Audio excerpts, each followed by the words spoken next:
সম্মানিত দর্শক শ্রোতা, আসসালামু আলাইকুম। আমি আনোয়ার খান, সূর্যোদয় বাংলা মিডিয়া আপনাদের জানাই স্বাগত। আমরা চলে এসেছি জনাব আলমগীর মাঝির ঝিঙ্গা বাগান এবং পেঁপে বাগান পরিদর্শনে। আমরা আলমগীর মাঝির যে শাকসবজির যে উৎপাদন, তিনি যে কৃষির সাথে সম্পৃক্ত, এই বিষয়ে আপনাদেরকে জানানোর চেষ্টা করব। তার আগে আপনাদেরকে তার পেঁপে বাগান একটু ঘুরিয়ে দেখাই এবং ঝিঙ্গা বাগানটা আপনাদেরকে দেখানোর চেষ্টা করি। 10 থেকে 12 শতাংশ জমি নিয়ে জনাব আলমগীর মাঝি গড়ে তুলেছেন ঝিঙ্গা, মধুকোষ বাগান এবং পেঁপে বাগান। তিনি একজন আদর্শ কৃষক, তার এই আদর্শ কৃষি তাকে এনে দিয়েছে সাফল্য। কাকা, কেমন আছেন আপনি? আলহামদুলিল্লাহ। আপনি যে ঝিঙ্গা বাগান লাগালেন, এখানে কয় শতাংশ জমিতে লাগিয়েছেন? 10 শতাংশ জমি। আপনি ঝিঙ্গা চাষ করার কারণ কি? এই লাভজনক ফসল বলেই এর দিয়ে আমার সংসার চলে। উৎপাদন ভালো হইলে ব্যবসা হয়। এবছর ঝিঙ্গা চাষে কেমন লাভ হয়েছে আপনার? আলহামদুলিল্লাহ, ভালোই। আপনি ঝিঙ্গার পাশাপাশি দেখা যায় পেঁপে করেছেন, পেঁপে করার কারণ কি? পেঁপে তো খাওয়া যায়, আবার তরকারি হিসাবে বিক্রি করা যায়, আবার পাকা পেঁপেও বিক্রি করা যায়। এই যে পেঁপে গাছ, এই পেঁপে গাছটার বয়স কত আপনার? তো 1 বছর, 1 বছর 3 মাস হবে। এটা থেকে কি পরিমাণ পেঁপে বিক্রি করছেন? 1 মণ। 1 মণ। এই 1 বছরে একটা গাছ থেকে 1 মণ পেঁপে বিক্রি করছেন। 1 মণ পেঁপের দাম কত? 800 টাকা। 800 টাকা। এখন সামনে আবার কবে নাগাদ বিক্রি করতে পারবেন? 1 মাস পরে। এই পেঁপে গাছ থেকে একটা বছরে কয় ধাপে ফলন পাওয়া যায়?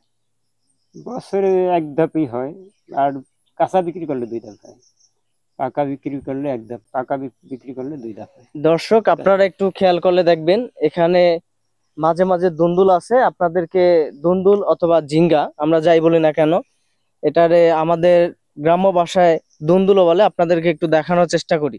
আমরা আলমগীর মাঝির দুন্দুল বাগানটি অথবা ঝিঙ্গা বাগানটি পরিদর্শনে যাচ্ছি। আপনারা আমাদের সাথেই থাকুন, দেখতেই থাকুন। আলমগীর মাঝি একজন সৎ, নির্ভীক এবং সাহসী কৃষক। আপনারা খেয়াল করলে দেখবেন এখানে ঝাঁকে ঝাঁকে দুন্দুল আছে, অসংখ্য দুন্দুল আছে গাছে। দুন্দুল প্রায় দেখা যায় দুন্দুল।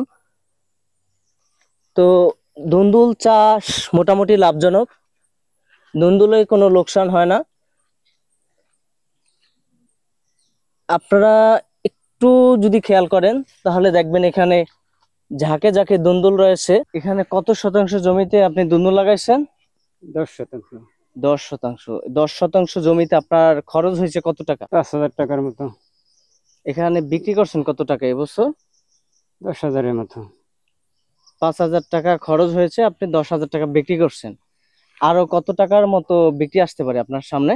পানি না আসলে আরো 3-4 হাজার টাকার মতো। আপনার মতো যারা ঝিঙ্গা চাষ করতে চায় বা পেঁপে বাগান করতে চায়, তাদের উদ্দেশ্যে আপনি কি বলতে চান?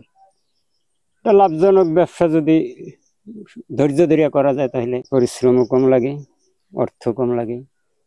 বিশেষ করে উঁচা জমি হইলে সবচাইতে সুন্দর হয়। আর আমরা যদি সকলে করতে পারি তাহলে বিদেশ থেকে আমদানি করতে হবে না, আমাদের দেশ স্বনির্ভর হবে, আমরা নিজেরও স্বনির্ভর হব। ঠিক আছে কাকা, আপনি ভালো থাকবেন। আপনার কৃষি যে ফসল রয়েছে ঝিঙ্গা বা অন্যান্য যে ফসল পেঁপে, আপনার ঝিঙ্গা চাষের উত্তরোত্তর সাফল্য কামনা করি। ভালো থাকবেন আপনি। আলহামদুলিল্লাহ। আমাদের দর্শকদের উদ্দেশ্যে আপনি কি বলতে চান?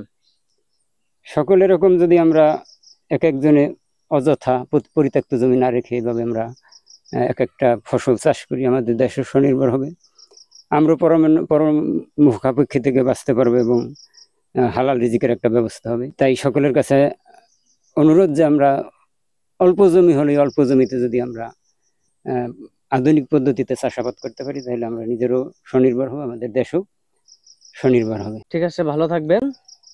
সম্মানিত দর্শক শ্রোতা, আপনারা যারা ঝিঙ্গা চাষ করতে চান তারা আমাদের আলমগীর মাঝিকে ফলো করতে পারেন বা তার পরামর্শ অনুসরণ করতে পারেন। আপনাদের সকলের প্রতি শুভকামনা এবং আলমগীর মাঝির প্রতি শুভকামনা এবং শুভ প্রত্যাশা রেখে শেষ করছি। ভালো থাকুন, ভালো রাখুন চারপাশের সকলকে। সূর্যোদয় বাংলা মিডিয়ার সাথেই থাকুন, পাশেই থাকুন।